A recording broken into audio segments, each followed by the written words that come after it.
When I was growing up, I was in the Boy Scouts, and I used to love the Scouts. I loved the camping.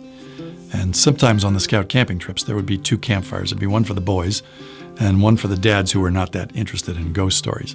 And unofficially, I think once or twice there might have been beer at that campfire. Now, they also had a very bright Coleman lantern, and at one of these campouts, I was using that light because they'd been teaching us knot tying, and I'd used one on my boots, and now I couldn't get them untied. And I could overhear the dad's conversation, where one of the fathers was expressing some very strong opinions. Now, this was during the Vietnam War, and one of his opinions was that anti-war protesters ought to be lined up against a wall and shot.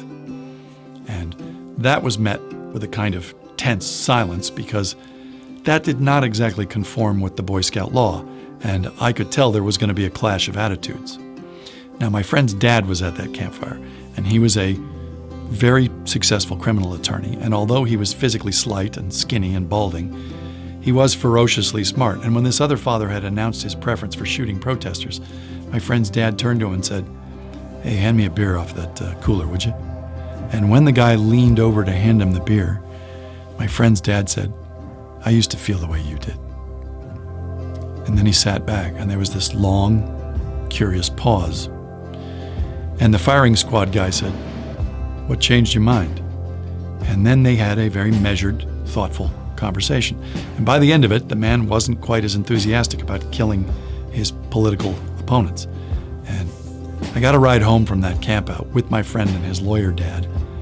And I asked him if he meant it when he said he used to feel that way too.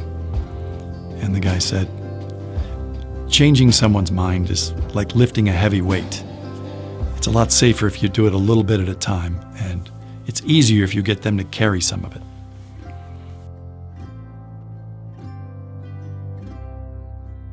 I'm pretty sure I don't remember half of the knots that they taught us in the Scouts.